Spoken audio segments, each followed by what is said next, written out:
Voters' voice poll results, Washington's millionaires tax, America's talking, and Illinois in focus. This is the Center Square Daily for March 16th, 2026 on a Monday. I'm Greg Bishop, your host. A majority of Americans say the country is headed in the wrong direction, according to new polling. Noble Predictive Insights conducted a poll between March 2nd and 5th, sampling including 2,600 respondents, more than 900 Republicans, 900 Democrats, and 770 independents, which 330 of those are true independents, according to Noble Predictive, referring to those who say that they wouldn't join with either party when asked. It is among the most comprehensive tracking polls in the country. Now, when asked, would you say that the things in the country are going in the right direction or in the wrong direction? 36% said the country is going in the right direction. 53% said the economy is going in the wrong direction. About 11% were not sure. Polling data shows that among political parties, 63% of Republican voters said the country is heading in the right direction, while 80% of Democrats said that the wrong direction is where the country is headed. 61% of independent voters saying that the country is headed in the wrong direction. When you look at some of the age demographics in this category, voters under 30 are especially pessimistic, with the majority, 62%, saying the country is on the wrong track. Hispanic or Latino voters at 58%, black voters at 66%. It was noted to be the most pessimistic in the direction of where the country is headed. Women of all ages seem to also be more pessimistic. 59% majority say that the country is on the wrong track, compared to 47% of men believing that the country is on the right track.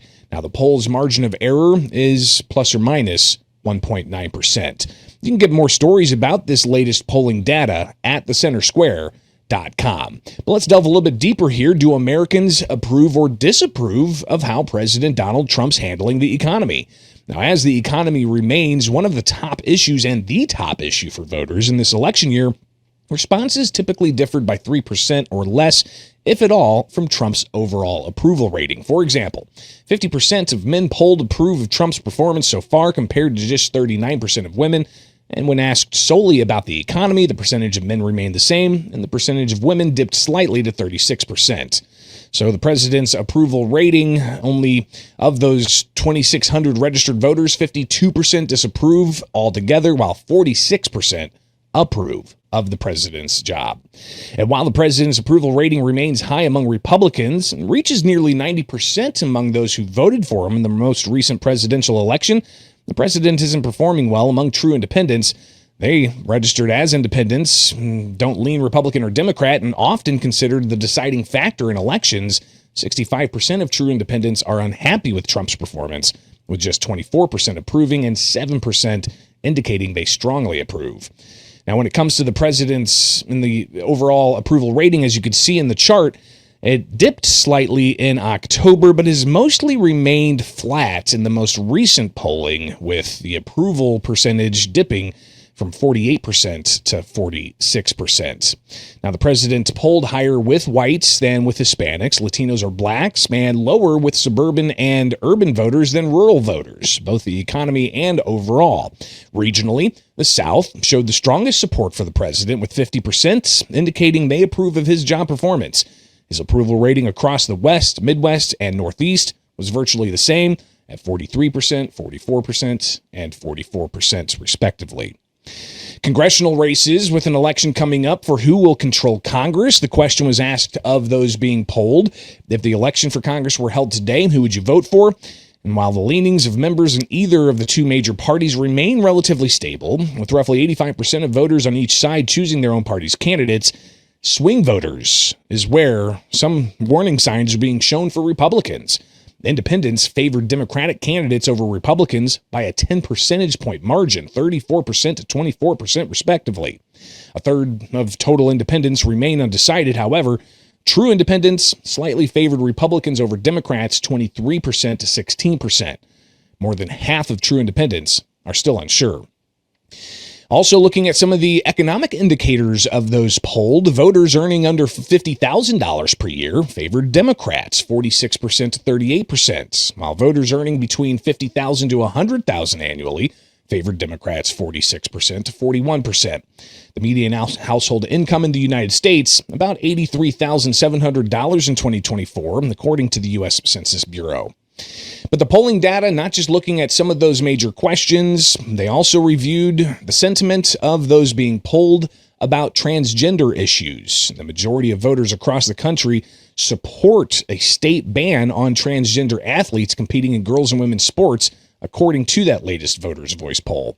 Found 68% of registered voters support allowing the U.S. Supreme Court to uphold state bans on transgender women competing in sports. Across party lines, there was a clear divide emerging between Republicans and Democrats. About 88% of Republican voters supported upholding state bans on transgender women competing in women's sports, whereas 49% of Democrats said the same. About 51% of Democrat voters said that they would not support the U.S. Supreme Court upholding state bans on transgender women competing in women's sports. Only 35% of true independents said the same. In January, justices at the U.S. Supreme Court appeared skeptical of allowing transgender women to compete in girls and women's sports. The court heard challenges in laws for Idaho, West Virginia, and others. That'll be a major issue for the Supreme Court. But let's take a look at all of the top concerns for voters. And there's a plenty. The top concern for 37% of those polled was inflation. Healthcare came in at 31%. 29% said government corruption was among the top three most important issues in the country. The economy, illegal immigration, and national security all came in between 22 to 28%. Now, if you look there lower on the list, concerns for voters in education was at 8%, abortion at 7%, race relations at 6%, and stock market instability at 3%. And while high taxes are a concern for about 17% of voters from across the country in this election year, let's turn our attention to Washington State, where such an issue may very well be one for voters heading into the November elections. Carlene Johnson is associate editor for the Center Square and reports on state government in Washington, and she joins us now for the Center Square Daily. Carlene, you had quite the marathon to run last week as the legislature in Washington was wrapping things up. Go ahead and tell us all about it, including how much sleep you got over the weekend. Oh, my goodness. Well, let's see. The last week of session leading up was a 24 and a half hour overnight in the Washington State House of Representatives, where Senate Bill 6346, what's billed now as a tax on millionaires of 9.9% of their income above $1 million. So say you make $1.2 million, it's the $200,000 that's going to be taxed at nearly 10%, or combined household income. So you make, $600,000, your spouse makes $600,000, you're also going to get taxed on that, above point of $1 million. So yeah, 24 and a half hours. Greg, it was the longest session on the floor of either the House or Senate that we've ever had in the state of Washington. Somebody mentioned last week in the last day of session, I think we had a session in the 1920s when we were arguing about how to build the state highways and whether we should have I-5 or Pacific Highway South, or how the highways would look. But it was a marathon. Ultimately, even though some Democrats crossed over to vote with minority Republicans, the Democrats have such a majority in the state of Washington. This income tax was getting rammed through no matter what. Now, obviously, it wasn't just the millionaires tax, as some may be calling it. We're seeing that issue pop up in states across the country, by the way, Carlene. So Washington could be an interesting bellwether here. But they also had a budget, right? I mean, they had, a $2 billion budget hole they were looking to fill. What are some other things that taxpayers in Washington need to know because they weren't able to watch 24 plus hours of legislative session, but they're going to be paying the bill? Yeah, they're going to be paying the bill. And interesting, because this was what we call our short session. In the state of Washington, we have the short session, and then every other year we have the longer session. So this was only a 60-day session when lawmakers are only required to go to a supplemental budget. And this is to say the budget we passed last year isn't going to be enough to cover what we thought it was going to, or maybe we've got a lot and we should give money back. We don't really do that here. But this is supposed to be sort of just kind of filling the holes and saying, we messed up here. We thought this was going to bring this much revenue. We've got the Department of Revenue saying this isn't going to fly. Fill in the holes. Instead, what we did here this session was added another $2 billion to the supplemental budget. And by projections that I've been seeing in the last 4 days, Greg, if we go out 4 years, we're going to be 10, even with the new revenue, even with the new taxes raised. And this is before the income tax takes effect, because I should mention this is not till 2029 revenue that we're going to see, the millionaires tax take effect in the state of Washington, and to supposedly bring in $3 to $3.5 billion a year. But this is before that. They said we're going to be in a $10 billion deficit at current revenue projections and current spending levels in the state of Washington in 4 years. $10 billion if we don't do something. So we don't have a revenue problem here. Every time the revenue projections come in, they say, oh, you guys are doing great. Brought in, $800 million more than we expected in the last quarter that came in. We still have a spending problem, such that the majority is going to say, now we've got another $800 million to work with. Let's spend that and then some. We're just not prioritizing any kind of fiscal responsibility here. Well, I was going to ask, were there any conversations when they're passing the supplemental, or while they're looking to increase, almost 10% taxes on those making $1 million or more down the line by 2029? But was there any conversation about where to shore up spending, where to maybe cut inefficient programs, or how to make services more efficient for the taxpayers who are the ones paying the bill? Well, the problem in the state of Washington is that the Republicans are in such a minority that the conversation is completely hijacked really by the majority. Every time that the Republicans bring up in any of these committees or floor debates ahead of final passage of these bills to say, wait a minute, we don't have a revenue problem, we've got a spending problem, we've got to rein it in. The theme that comes back from the other side is cuts on the federal level. Mind you, many of the cuts to Medicaid and some of the other programs that in Washington state are being reined in because we have fraud and some of the other issues that you've talked about, many of the other states have. Those things are going to be reined in by the federal government, but it hasn't even hit us yet.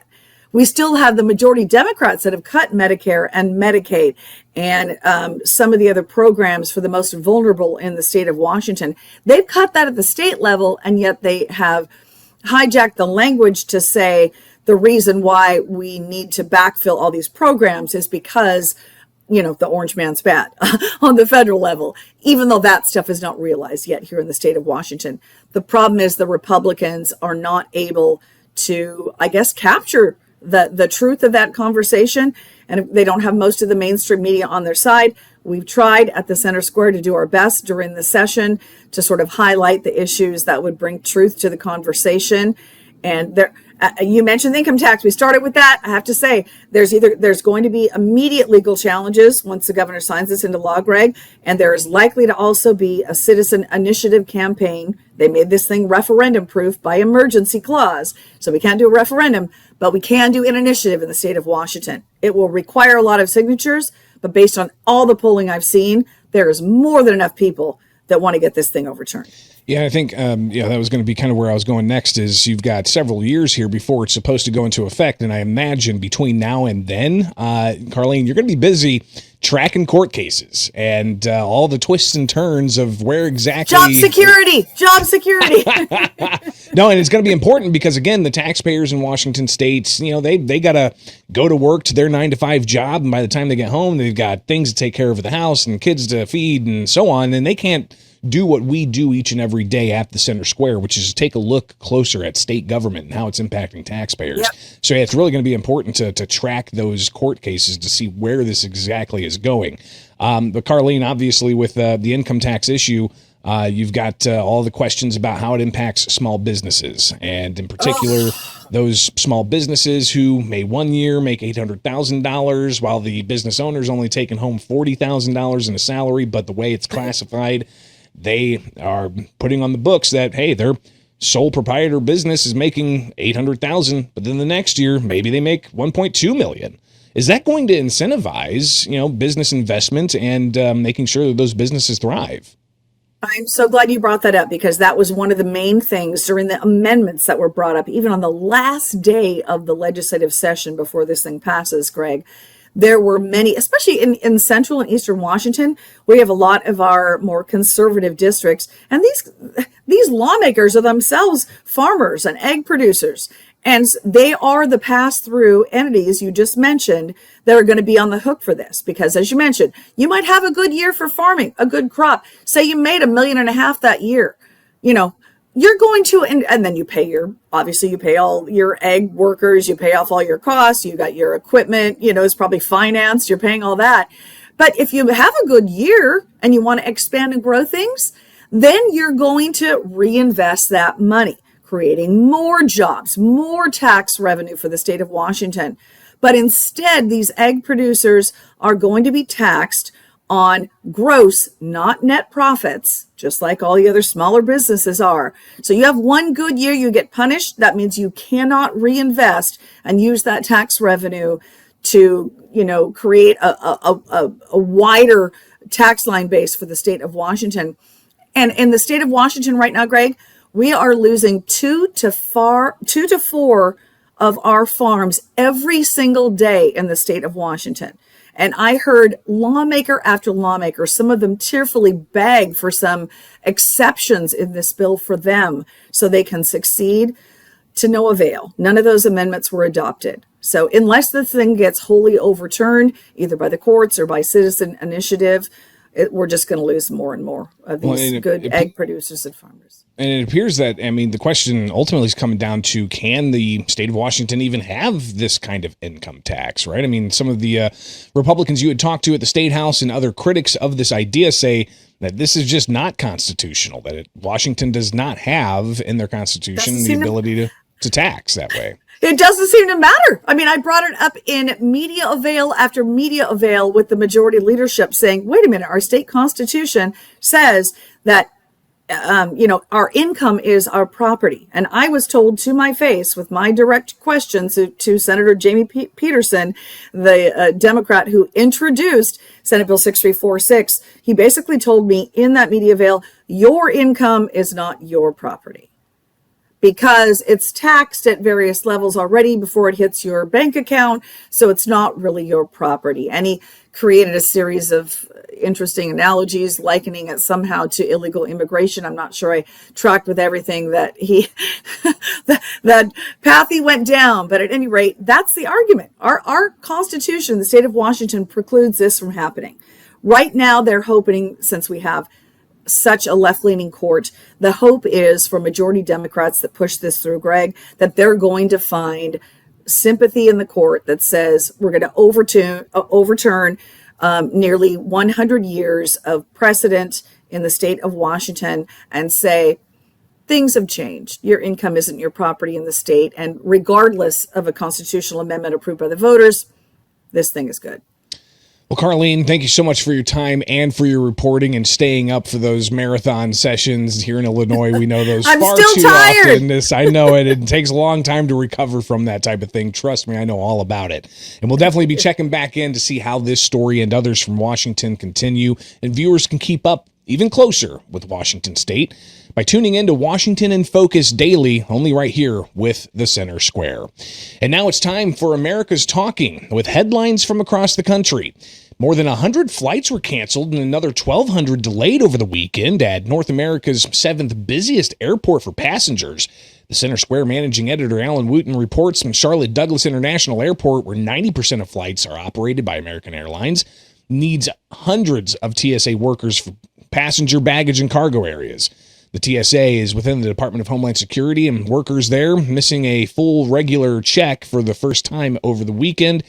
3 days totaled 163 cancellations and over 1,200 delays. A statement to travelers last week said, due to the partial government shutdown, TSA staffing levels may affect security wait times. Travelers are encouraged to arrive early and allow additional time to pass through security screenings. We just got done talking with Carlene Johnson from Washington State, but other Washington headlines: state lawmakers narrowly passing a bill on the last day of session that eliminates a tax exemption for data center replacement equipment, despite bipartisan opposition. Tim Clouser with the Center Square reporting, Senate Bill 6231 out of Washington would have repealed the tax exemption for data centers entirely, but that version passed Thursday, narrowed the scope, and the State House passed it by 51 to 46, with 8 Democrats siding with Republicans. The Senate passed the bill last month, 26 to 23, with 4 Democrats against. Eliminating the exemption was a key part of the Democrats' plan to push through a $2 billion spending increase. Large data centers in Florida are set to be regulated under a bill clearing the legislature there.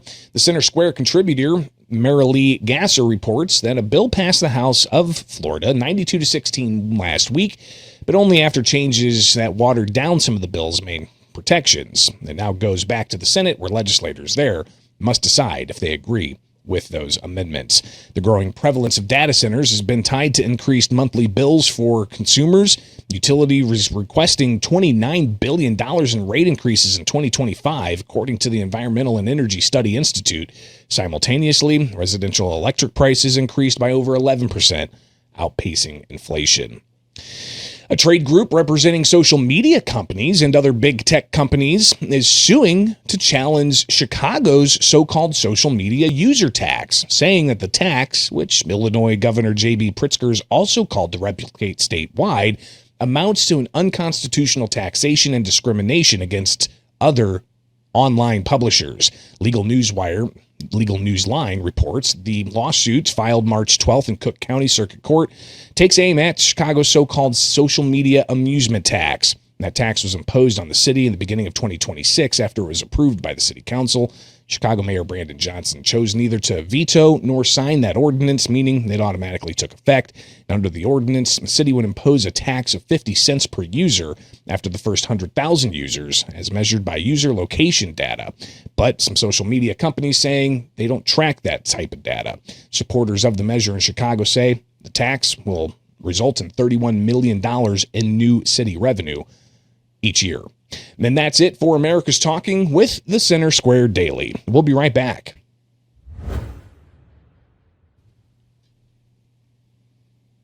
Welcome back to the Center Square Daily. I'm your host, Greg Bishop. Now let's bring Illinois in focus with Tuesday's primary election set to determine who will be the Republican candidate to take on incumbent Governor J.B. Pritzker, who's running for a third term for governor. Joining us now is businessman Rick Heidner. Rick, you are new to running for public office. Why have the governor's seat as that first thing you're looking to grab? Well, first of all, Greg, thank you so much for having me on. I really appreciate it. Well, what really happened was my heart and my soul just kept dragging me into this and saying, Rick, you have to run. Rick, you have to run. I just absolutely couldn't stand to see all the people here in Illinois, all of our citizens, so many of them being hurt by these insane things that our governor has done here, making us a sanctuary state, this Safety Act. I just kept seeing people getting harmed, and it made no sense to me, and that's the biggest reason that I ran. Businessman, you've grown a business that's in multiple states, hundreds of employees, a lot of different real estate. How does that translate to running, say, a state government like Illinois? Well, just like the United States of America is the biggest business in the world, and we've got Donald Trump who's running that business for us right now and taking care of our country. Illinois is one of the biggest states in the country, and we should have a businessman that's running that. The business part for me is the easiest part. When I saw this last fall session and all they were doing is the same thing they always do, is how much can we take from you? How much can we take from you? How much more can we take from you? And it's just never, how do we make Illinois make more money? How do we get businesses in Illinois? Instead, they've chased some of the best businesses there are in the country out of Illinois, Caterpillar and Boeing. And, I go back to Ken Griffin, one of the most charitable men in the country, giving hundreds of millions of dollars in charities to our beautiful state. And here he is in Miami with 1,100 of the best jobs we had here, taking most of those with him too. It makes no sense to me again. And now we're going to lose the Bears possibly because of the incompetence of our governor and the way the state's being run. Rick, one issue that seems to pop up from time to time is those across the state who have voted non-binding resolutions to split the state into two, indicating that people are frustrated and they want to see somehow, a separation of Chicago and the suburbs from the rest of the state. What are your thoughts on that sentiment, and how do you as governor try to bridge that divide, especially with voters in the southern part of the state south of I-80? Well, we have to worry about everybody in the state. We're never going to be splitting our state in half. And that's never going to work, and it would never be possible. But I've been able to work with both the Democrats and the Republicans my entire career. I've built a lot of buildings and businesses throughout the state. One of my businesses is highly regulated. I've gone downstate and worked with the legislators there. I'm going to have an open door policy. I want everyone to be welcome to come in and talk about anything. You're either going to make sense or you're not going to make sense. I'm a very reasonable person. I absolutely could work with both sides, and I'm very excited too. So I want to bring everybody back together. I want to make Illinois a state of welcoming new businesses. I want to, obviously, we're going to have to participate in some of those builds, which I'm very willing to do, and I understand how it works. They're going to generate a lot of tax. So we're going to give some of that tax money hopefully back to them and get them excited to build here. Rick, some are saying that you're the Trump of Illinois. Others will say, well, Trump's really bombastic and, he's kind of, unhinged, we've heard Democrats say. I guess if you could compare yourself to the president, is it just the businessman aspect, or do you also maybe have some bombast? Well, I am very like-minded with the president. I may approach things a little bit differently than him. Like I said, I could resonate with really almost every citizen in Illinois. I've come from absolutely nothing. We were the poorest of the poor when we were living in a lower middle class area, and we were the poor kids in the neighborhood. Raised by a single mother.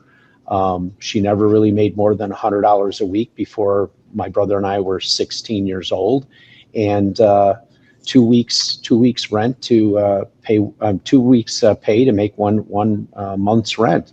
And then I built a large business. I've had to rent from people. I've been an employee. I've been an employer. I pay real estate taxes. I understand all of it.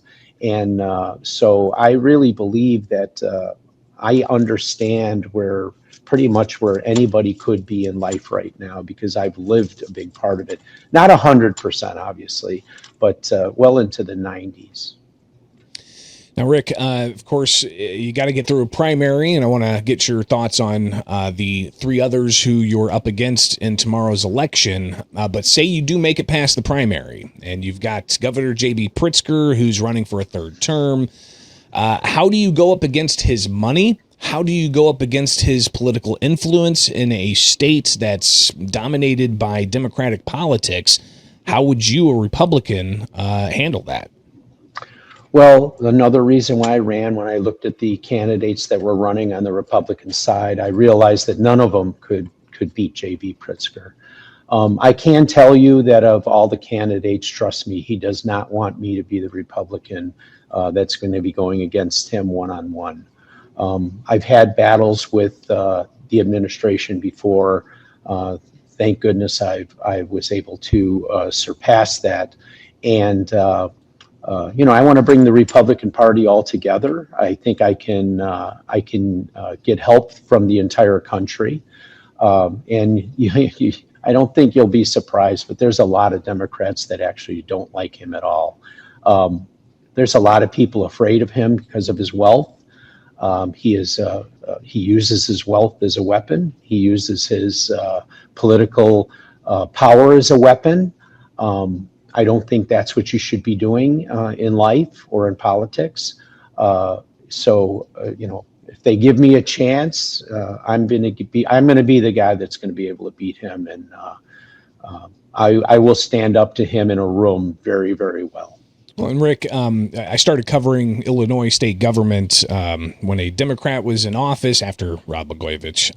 And then you had Bruce Rauner come in, and he was a businessman. He was new to politics, got elected. But then I watched 2.5 years of a budget impasse with the Democrat-controlled legislature, going at loggerheads with a Republican governor who was a businessman. How do you avoid that from happening again? That was a different time. He got in a big fight argument with Michael Madigan, and that He's now in prison. And that was it. Okay. I mean, basically the state got shut down. I don't have that same problem. I can work with both sides. We don't have the same thing right now here in Illinois, and I've done this my whole life, and it's a different thing. Again, I've done a lot of business here. I've worked with both sides. I'm going to continue to work with both sides. I'm going to have an open door policy, and again, anybody reasonable, I'm more than happy to sit with them and talk with them. We're not going to shut down the state for 4 years. We're not going to shut it down for 2.5 years. That was a tragedy. I was working with a lot of charities back then. All the charities, none of them got their money during that time and suffered tremendously. And that's not good. And I'm going to tell you one thing: if anything like that even begins to happen, you'll see me screaming on the media constantly.